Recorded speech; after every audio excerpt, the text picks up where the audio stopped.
to financing and early completion of the Polavaram irrigation project, which is the lifeline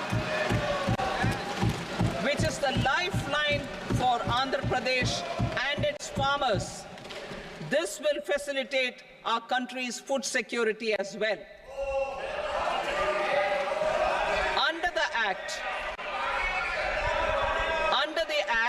Andhra Pradesh Reorganization Act, for promoting industrial development, funds will be provided for essential infrastructure such as water, power, railways and roads in Kopparthi node on the Visakhapatnam-Chennai Industrial Corridor and Varavakal node on the Hyderabad-Bangalore Industrial Corridor.